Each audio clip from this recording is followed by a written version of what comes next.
Bueno, ¿qué tal? Vamos a la segunda clase de este ciclo.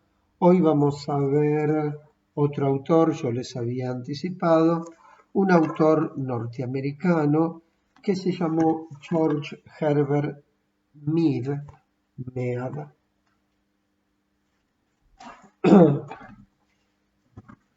que nació en 1863 y falleció en 1931. George Herbert, esto es una G, así, George Herbert Mead. Anterior a Lewin, unos cuantos años mayor que Kurt Lewin, o sea que cuando Lewin comienza a trabajar allá por 1920, Mead tenía hecha ya una gran parte de su obra. Es un autor contemporáneo de Freud. Freud nació en 1856, Mead en 1863, tiene 7 años menos. Mead murió en el 31, Freud en el 39, o sea que son prácticamente contemporáneos. Mead es estadounidense, no emigró ni inmigró nunca, nació en Estados Unidos, vivió toda su vida ahí, trabajó ahí, publicó su obra ahí, y fue alguien que se dedicó en principio a la filosofía, pero no demasiado, porque él estudió filosofía, no se recibió. En 1894 comienza a dar clases en la Universidad de Chicago, en donde sigue dando clases hasta su fallecimiento, como les dije, en 1831. Por lo tanto, trabajó 37 años en la universidad. Pero no fue exactamente un filósofo, fue más bien un científico social. Creo que lo podemos catalogar en buena medida como un psicólogo social y por lo tanto como uno de los pioneros de ese campo, de esa disciplina, la psicología social, que allá por finales del siglo XIX estaba completamente en pañales. Había un par de autores, Gabriel Tarde, como Tarde, Gustave Le Bon en Francia, con un libro La psicología de las multitudes, que es de 1895, pero no mucho más que eso. George Mead fue un autor importante, un autor interesante, que planteó unas cuantas cosas que tienen mucha utilidad. Le dedicamos una clase por eso, pero también y sobre todo, lo mismo que con Lewin, porque es un autor del cual Pillon tomó unas cuantas cosas. Vamos a ver un poco las ideas de Mead, algunas por arriba, y después vamos a ver entonces qué fue lo que Pillon-Rivière tomó de sus ideas, de qué se apropió para construir su propia psicología social. George Mead fue, como todo el mundo, hijo de su época. ¿Cuál era su época? A finales del siglo XIX, en Estados Unidos, unos Estados Unidos que ya empezaban después de su guerra civil y de que se unificaron, empezaron a tener un desarrollo industrial verdaderamente notable. Un país que ya en el 1900 era una potencia, que 2 años antes, en 1898, había entrado en guerra con España, y como consecuencia de esa guerra, que duró nada, porque los barrieron, España perdió sus últimas posesiones coloniales en América, que eran Cuba, Guatemala, Puerto Rico y no me acuerdo qué más. Puerto Rico terminó anexado como estado asociado a los Estados Unidos, y Cuba fue, bueno, ocupada militarmente hasta 1902 y después siguió siendo prácticamente una colonia norteamericana hasta 1959, hasta la Revolución. El que quiera entender un poco cómo era Cuba en los 50 tiene que ver El Padrino 3, que ahí una parte transcurre en Cuba y bueno, ahí queda claro lo que era.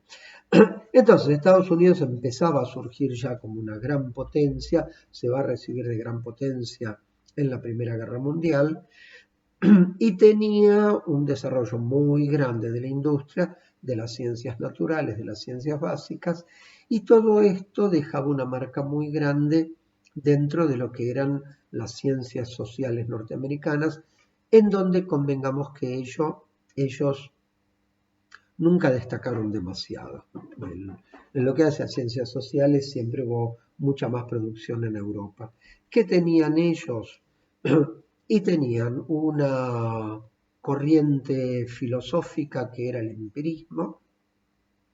El empirismo viene de los ingleses y ellos lo tomaron y lo adoptaron. Una corriente en psicología, el conductismo. Si ven el libro de Watson, que es el conductismo, es de 1913, ya a finales del siglo XIX ya la corriente conductista empezaba a tener peso. Empirismo, mecanicismo, conductismo, el positivismo en sociología. Esa era la línea absolutamente predominante. Mead se forma en eso y se forma en relación con eso, pero él también plantea sus discusiones con respecto a esas ideas dominantes. En particular, él va a plantear una discusión con Watson. Watson, fundador del conductismo, el que lo teorizó, sostenía para explicar la conducta humana un esquema que era el esquema estímulo-respuesta. O sea, había algo en el exterior, tal vez en el interior también, que era un estímulo, y la respuesta del sujeto era la conducta. Con lo cual él pensaba desde el comienzo, y siempre pensó así, en un sujeto pasivo. Un sujeto que es estimulado desde afuera, desde adentro, y que entonces reacciona, responde, y esa respuesta es la conducta. El conductismo en Watson en particular atravesó dos etapas. La primera se le llamó el conductismo metodológico y la segunda el conductismo radical. Él decía que lo único que se podía estudiar científicamente era la conducta, el comportamiento, o sea, lo externo, lo que yo hago, lo que digo, lo que no hago, etc. Pero decía que lo de adentro, lo interno, lo mental, no se podía estudiar científicamente. Freud, bien, gracias, para ellos Freud era un charlatán. Esta fue su primera formulación. Existen los procesos internos, mentales, la introspección, mirar para adentro, no sirve para estudiarlo. Por lo tanto, dice Watson, yo estudio aquello que puedo observar, aquello que puedo ver. En un segundo momento, sucedería años después, Watson va a hacer el planteo del conductismo radical, donde ya va a decir que lo interno, lo mental, no es que no se puede estudiar, sino que directamente no existe. Como en los procesos de pensamiento, bueno, el lenguaje sería, o el pensamiento sería hablar para adentro, en lugar de para afuera, para adentro, y el pensamiento sería la acción, la conducta interna, interiorizada, pero no interesa gran cosa. Además, Watson pensaba que toda la conducta humana dependía del organismo, el cerebro o lo que fuere. ¿Sí? Con lo cual era una psicología bastante apsicológica, por cierto, ¿no? Watson plantea esto, toma además sus objetos de estudio básicamente eran animales, son famosos sus experimentos con ratas, un conductista posterior, Skinner, con ese Skinner, él trabajaba con palomas, la famosa caja de palomas. Entonces estudiaban animales en condiciones de laboratorio y de ahí extrapolaban y se iban a explicar la conducta humana. Todo esto Mead lo critica. Él dice que es un conductista, sí, pero él va a postular el conductismo social. ¿Y qué significa esto? ¿Qué quiere decir? Esto quiere decir que para Mead la conducta no se puede pensar en términos de estímulo-respuesta, sino que la conducta es emergente, es producto del orden social. Quiere decir con esto que en la conducta de cada quien, en cualquier conducta, en cualquier actividad, siempre va a estar involucrado el otro, desde el comienzo. Por eso va a decir que la conducta es un emergente social. Y además, conductismo social, porque él va a pensar básicamente en el simbolismo lingüístico, o sea, el lenguaje como sistema de símbolos. Y nosotros, los seres humanos, somos los únicos que tenemos lenguaje porque somos los únicos que captamos símbolos. Los animales no tienen lenguaje porque no captan símbolos. Lo que tienen los animales es un sistema de signos. Pero el signo no es un símbolo, quiero decir.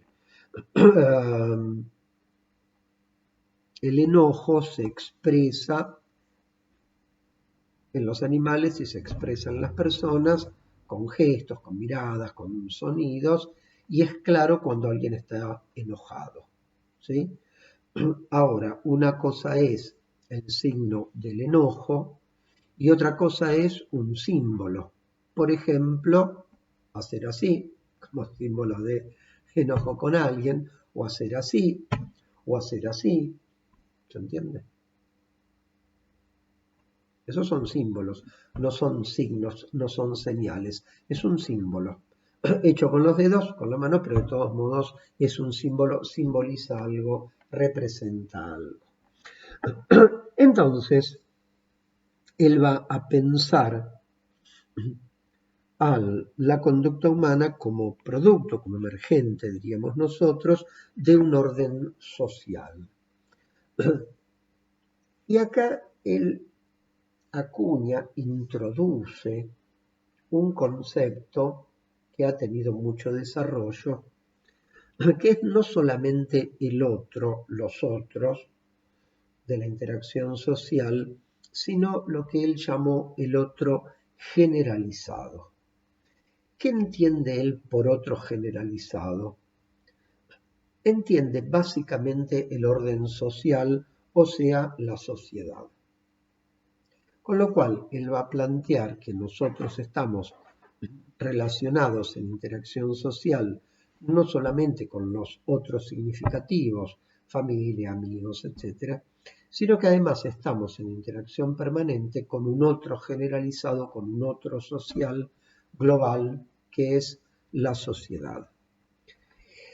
Pero además,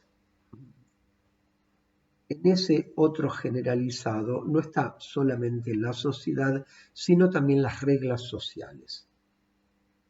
La sociedad con sus reglas de funcionamiento que nos permite entender a nosotros cómo funciona esa sociedad, pero también qué es lo que se espera de cada uno de nosotros. A esto él lo va a ligar con el concepto de rol y podemos hablar de las expectativas de rol, o sea, qué se espera de cada uno de nosotros cuando ocupamos un determinado rol X, cuál alumno, docente, médico, qué sé yo, católico, judío ortodoxo, ¿se entiende? Cada rol, cada papel social que uno ocupe, bombero, enfermera, lo que venga, va a tener ciertas expectativas de rol. O sea, qué es lo que esperan los otros, pero no solamente papá y mamá, sino el otro generalizado, los otros, la sociedad. Acá podríamos introducir un concepto que Mead no toma, pero que cuadra perfecto, que es el concepto de cultura, o sea, el otro generalizado, incluyendo también la cultura general y las culturas particulares que pueda haber de acuerdo a clases sociales, de acuerdo a ideologías, a religión, de acuerdo a la zona donde cada quien viva, la ciudad, el campo, etcétera, ¿no? Ahí la cultura no es homogénea, es heterogénea y uno se va insertando, va asimilando, por cierto, estas cuestiones culturales. Entonces, la, la idea básica, una de las ideas básicas de Mead es esta, la interacción social no solo con los otros directos, los que él va a llamar los otros significativos, sino también con el otro generalizado. O sea, me relaciono con mi familia de entrada, pero a través de eso estoy relacionado con el conjunto social como tal. Ya hablé de la crítica que él le hace a Watson, ese esquema estímulo-respuesta a él le resulta completamente insatisfactorio, y a diferencia de Watson, él va a separar, va a distinguir entre el organismo y la persona. ¿Qué entiende por organismo? El cuerpo, por supuesto. ¿Sí? Cuerpo de necesidades, el que ya conocemos. Pero va a decir además, va a hablar además de la persona. El término persona lo han usado otros autores, Carl Rogers también lo usó. No es un término muy definido, no es un término claramente trabajado. Sin embargo, en Mead es sí bastante claro cómo utiliza este término como equivalente de la mente, como equivalente de la personalidad, como equivalente de lo que Freud llama aparato psíquico. Entonces él va a decir que el organismo reacciona, comiste algo que te cayó mal y vomitaste o tuviste diarrea, que la mente también reacciona, la persona también reacciona, pero además internaliza y puede procesar.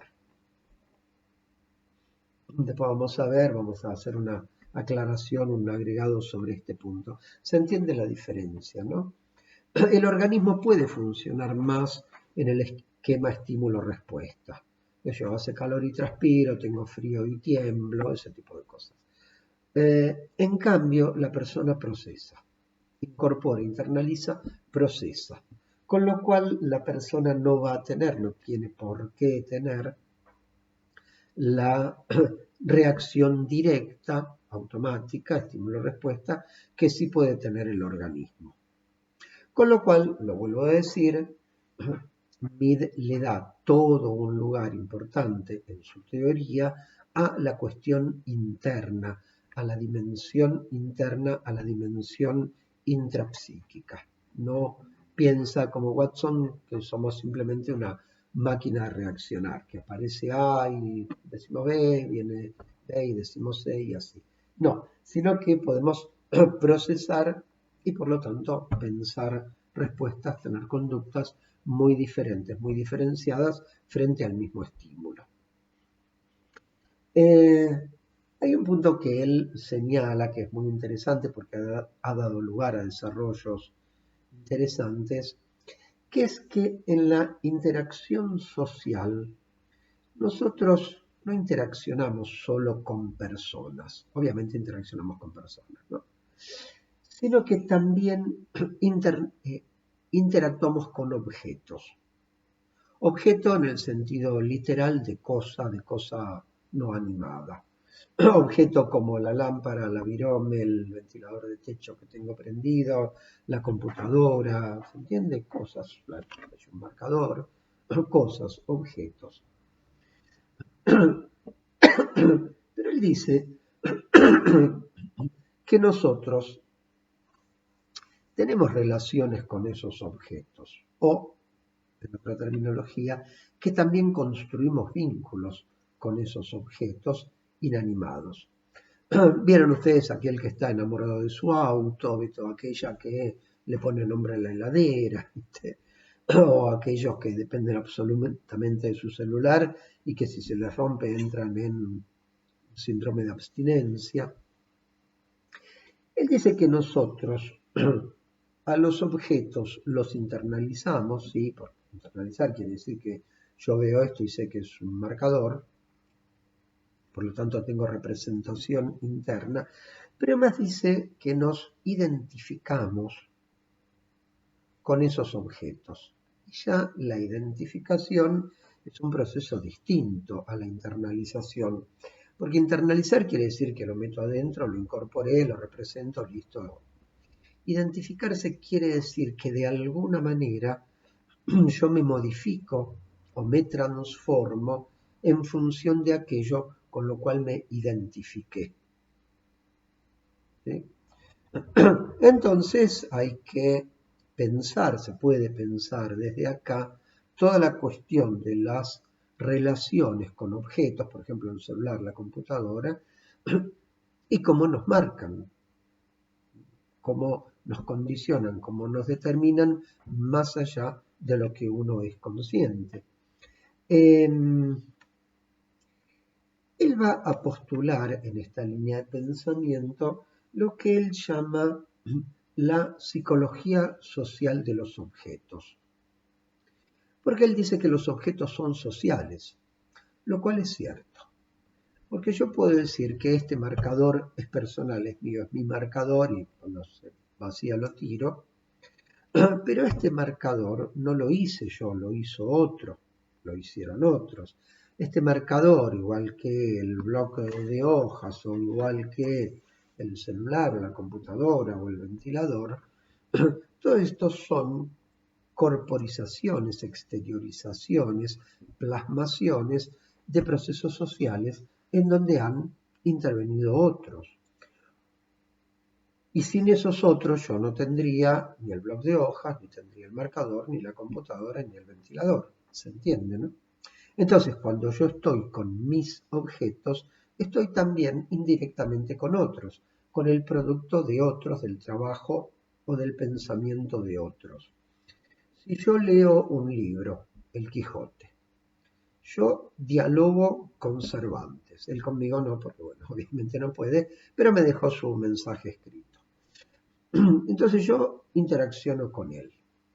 Pero como eso está en un libro, yo estoy interactuando también con el que fabricó el papel, y el papel lo inventaron los chinos hace 1000 años o más. Estoy interactuando también con la editora que compró los derechos o no los compró porque ya no paga derechos de autor, con la imprenta que lo imprimió, con el librero que me lo vendió. ¿Se entiende? Para que yo pueda leer el Quijote fue necesario que de Cervantes para acá hubiera una larga cadena de personas. Y esto es, insisto, muy interesante porque abre camino a esto que él llamaba la psicología social de los objetos. Uno está acostumbrado a pensar la psicología social de los vínculos, de las relaciones, lo cual está muy bien, pero acá él aporta algo que es verdaderamente interesante.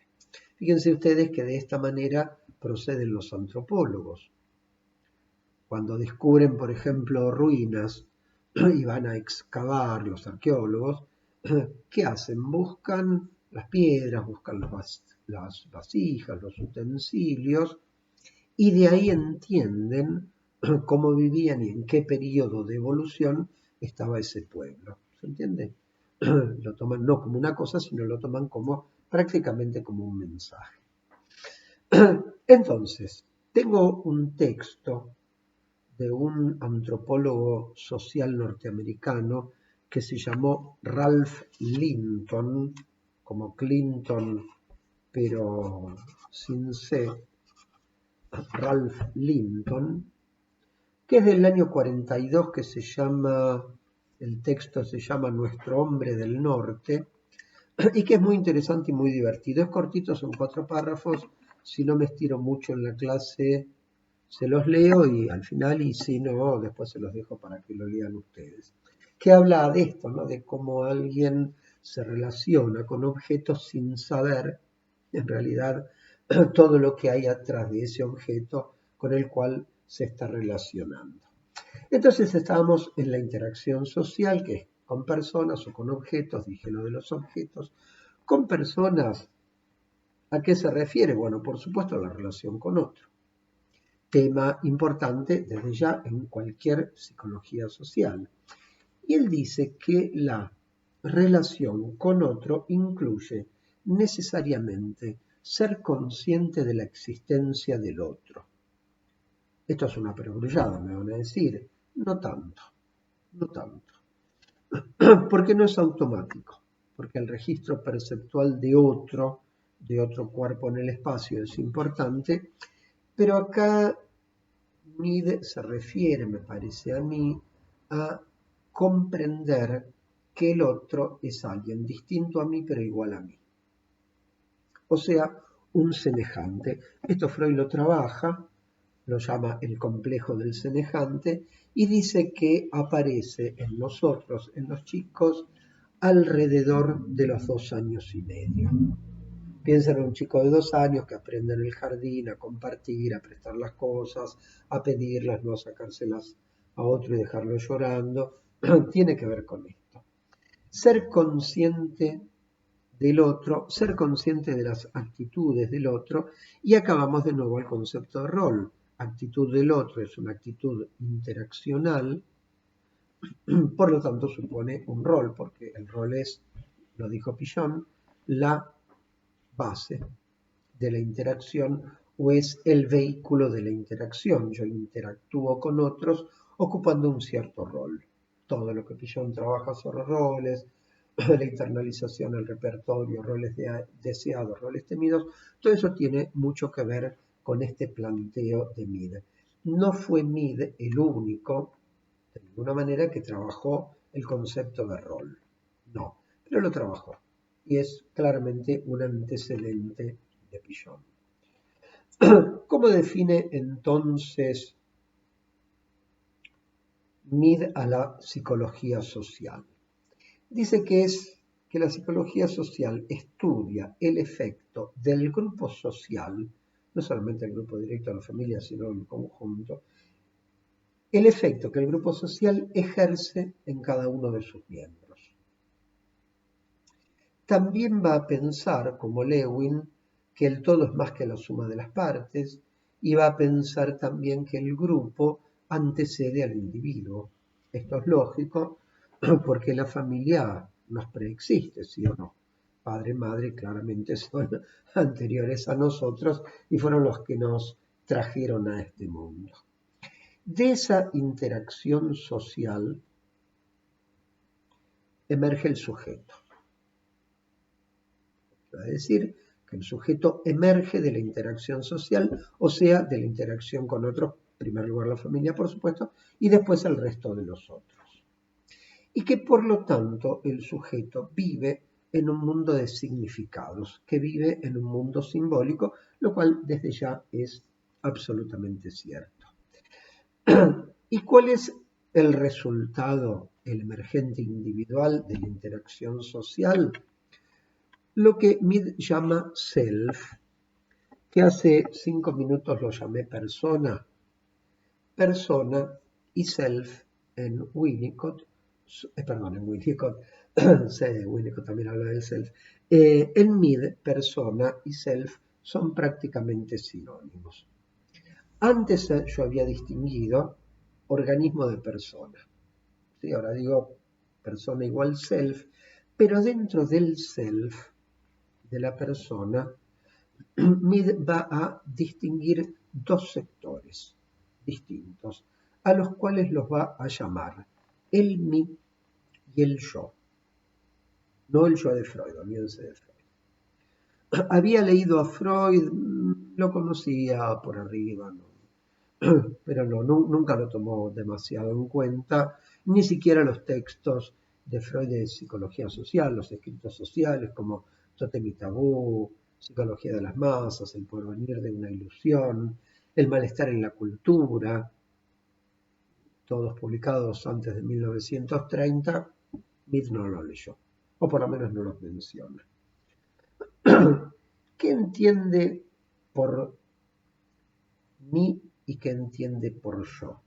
Él va a decir que el mí es la parte de la internalización, donde yo aprendo, incorporo, guardo, conservo dentro mío lo que a mí me viene de afuera.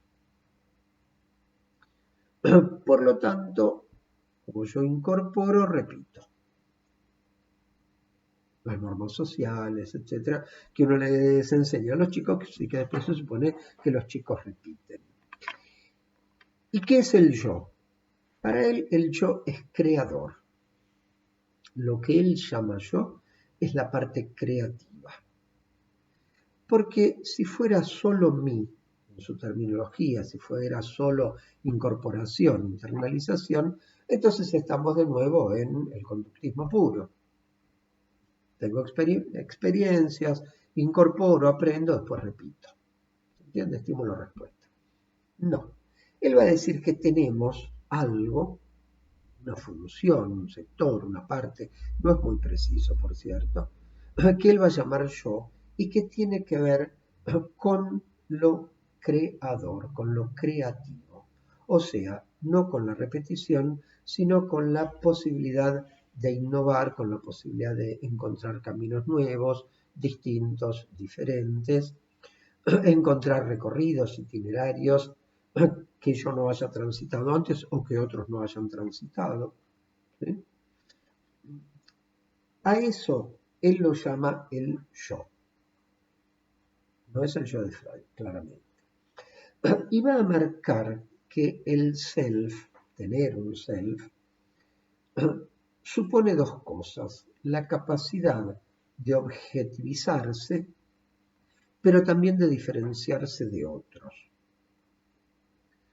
O sea, yo me reconozco uno, pero también reconozco que ahí afuera hay otros que no son yo. Esto es lo que ha trabajado la psicología evolutiva, psicoanalítica, como la diferencia yo-no yo. El famoso reconocimiento de la imagen en el espejo de un bebé de 6 meses. Usted tiene 4 o 5 meses, lo pone frente al espejo, tiene 6 meses, 7 meses, se reconoce, sabe que es él, hace molestias. ¿Por qué? Porque ha identificado, unificado su propia imagen. Pero cuando hace eso, cuando recorta su imagen en el espejo, por lo tanto su propio cuerpo, al mismo tiempo está recortando como diferente, como diferenciado, otro cuerpo. ¿Cuál? El de la madre. Acá madre quiere decir quien lo cría, no la madre biológica, que podrá ser quien lo cría o no. La persona que lo atiende. ¿Entiende? Entonces, a partir de ahí arranca. Mead trabaja esto y es interesante lo que él dice. Ya les dije que él rescataba la importancia de la introspección, del mirar adentro, la dimensión interna, cosa que el conductismo no tenía, y le da importancia también a la cuestión del lenguaje. No el lenguaje como instrumento para expresar significados, obviamente el lenguaje es eso, ¿no? Sino también el lenguaje como instrumento de la cooperación grupal o social. Y él pone el acento en este concepto de la cooperación. Está bien lo que dicen, porque ustedes piensen que el lenguaje no lo inventó nadie. El lenguaje es creación colectiva, el lenguaje es creación de los pueblos. Fueron los pueblos los que construyeron el lenguaje y los distintos idiomas. ¿Sí? Y ese lenguaje evolucionó de hecho a lo largo de la historia como evolucionó la historia de los pueblos. El castellano que usamos hoy no es el de la época de la Revolución de Mayo. Usaban un lenguaje distinto. Y ese tampoco era el de la colonización española de 1536, cuando fundan Buenos Aires. ¿Se entiende? El lenguaje evoluciona. Entonces él va a enfatizar esta cuestión del lenguaje como instrumento, como herramienta de la cooperación social. Porque es cierto que el lenguaje me sirve a mí para expresarme, pero también me sirve a mí para que otro me entienda y también me sirve a mí para poder entender yo a otro. Entonces la cooperación como eso, como operar juntos.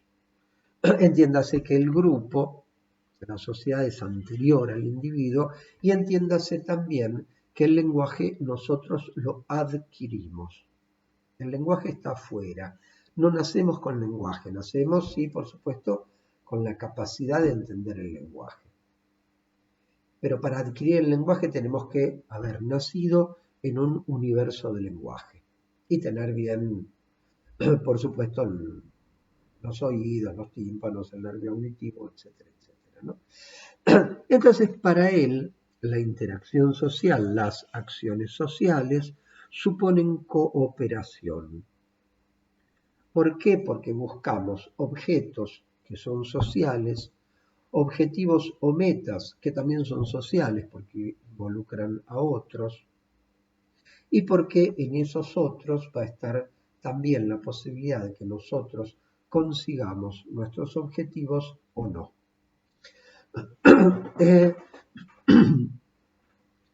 En Mead nace una escuela de pensamiento, una escuela sociológica de pensamiento que se llamó el interaccionalismo simbólico. Ya no conductismo, sino interaccionalismo, interacción simbólico. El término en realidad lo acuñó unos años después de su muerte, en 1937, un discípulo de él. Y es una corriente que tuvo un cierto desarrollo en Estados Unidos y que ha dado algunas cosas muy interesantes, básicamente la obra de un sociólogo norteamericano que se llamó Erving Goffman,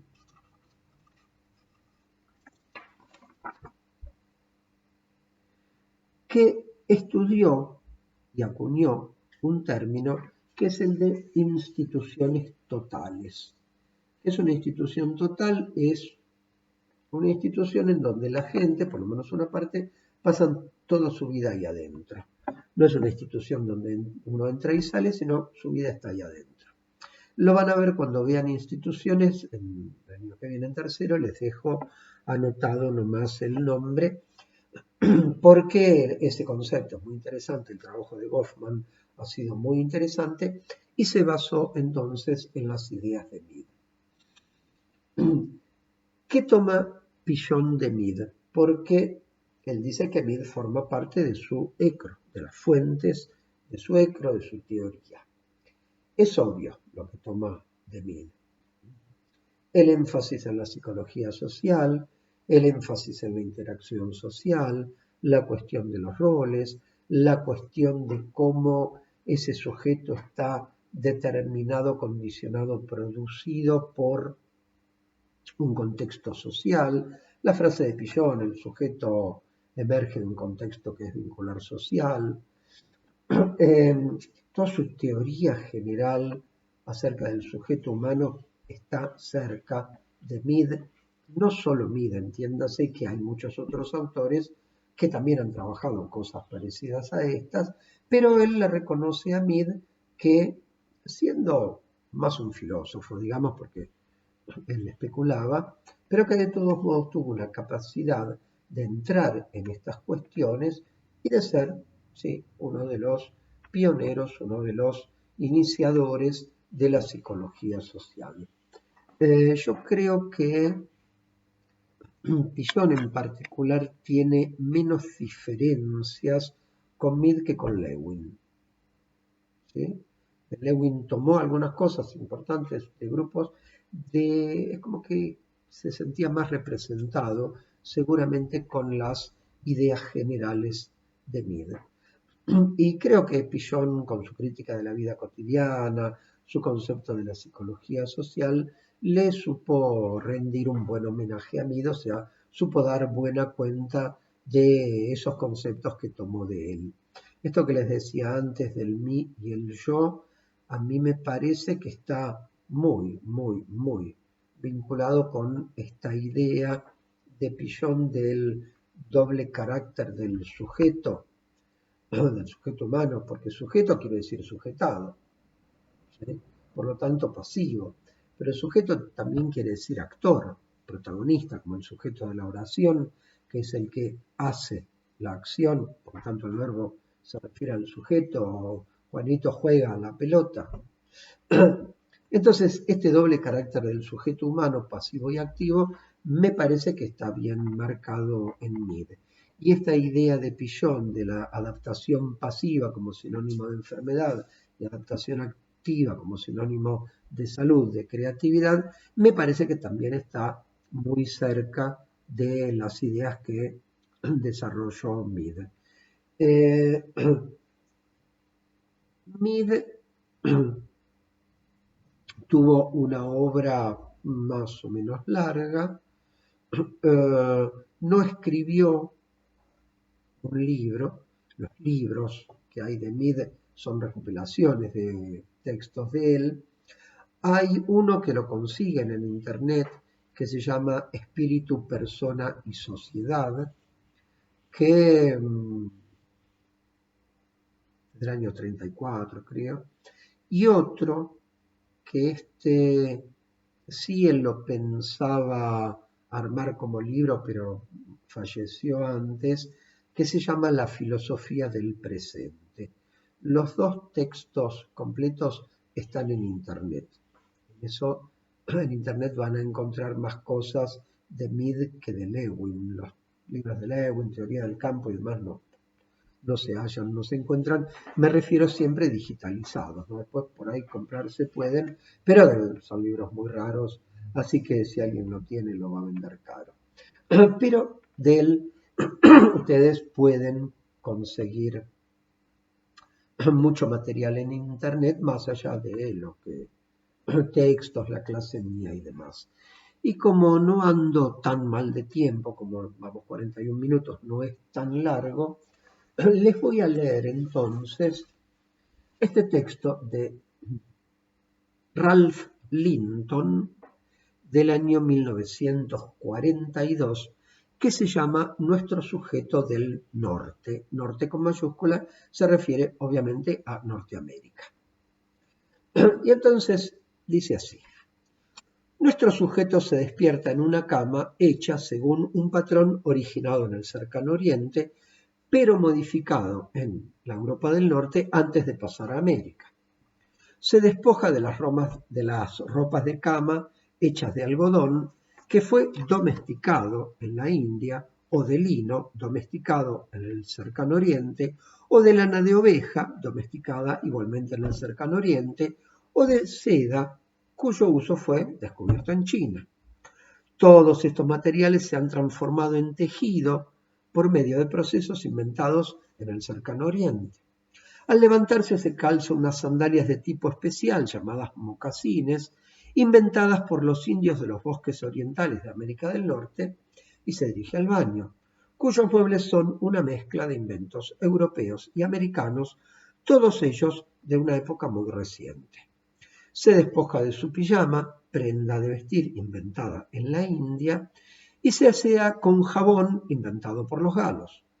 Luego se afeita, rito masoquista que parece haber tenido origen en Sumeria o en el Antiguo Egipto. Al volver a su alcoba, toma la ropa que está colocada en una silla, mueble procedente del sur de Europa, y comienza a vestirse. Para ello utiliza prendas cuya forma originalmente se derivó de los vestidos de piel de los nómadas de las estepas asiáticas, y calza zapatos hechos de cuero, curtidos por un proceso inventado en el antiguo Egipto y cortados según un patrón derivado de las civilizaciones clásicas del Mediterráneo. Alrededor del cuello se anuda una tira de tela de colores brillantes, supervivencia de los chales o bufandas que usaban los croatas del siglo XVI. Antes de bajar a desayunarse, se asoma a la ventana, hecha de vidrio inventado en Egipto, y si está lloviendo se calza unos zapatos de caucho, descubierto el caucho por los indios de Centroamérica, y toma un paraguas inventado en el Asia sudoriental. Se cubre la cabeza con un sombrero hecho de fieltro, material inventado en las estepas asiáticas. Ya en la calle, se detiene un momento para comprar un periódico, pagándolo con monedas, una invención de la antigua Lidia.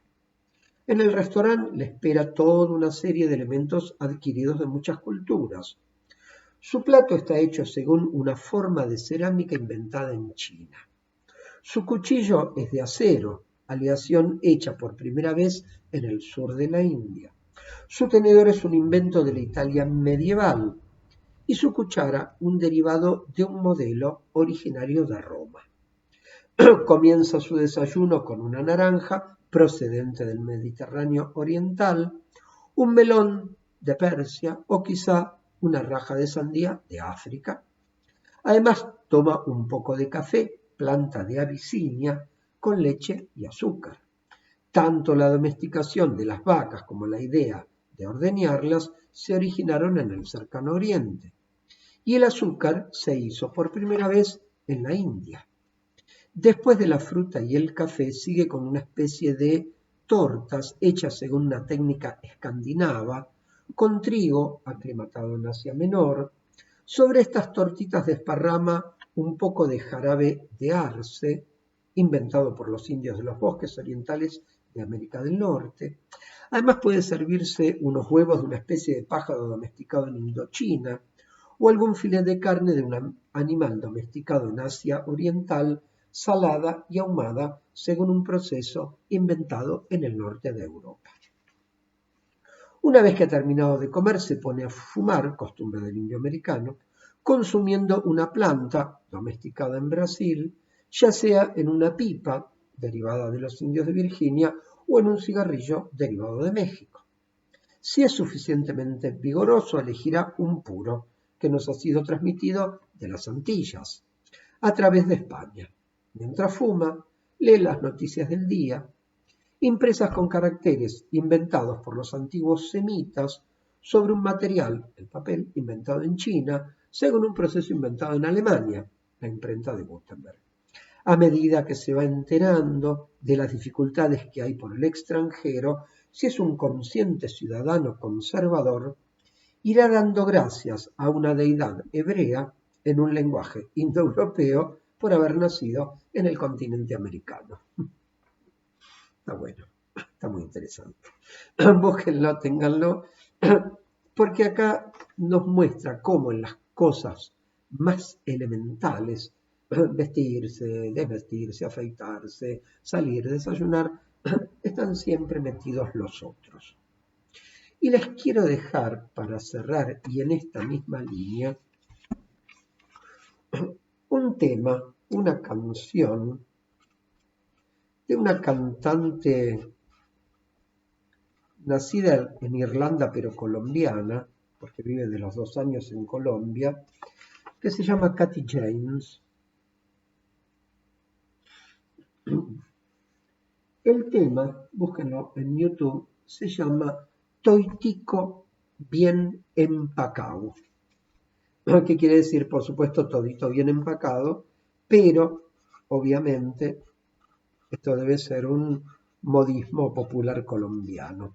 Toitico bien empacado, donde ella interpela a alguien que está, toitico bien empacado, interpela a alguien que está desayunando en un café en una ciudad y le pregunta si tiene idea de qué es lo que está comiendo, de dónde viene eso, cuál es el trabajo que tiene esto. Es una canción satírica, crítica, muy bien, la chica esta canta verdaderamente muy bien. Así que esto fue la clase de Mid.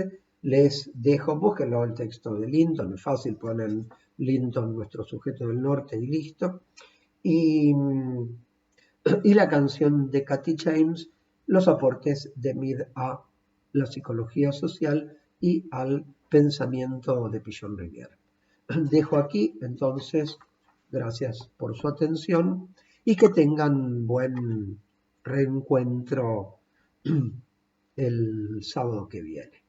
Bueno, dejo acá entonces, gracias, nos vemos.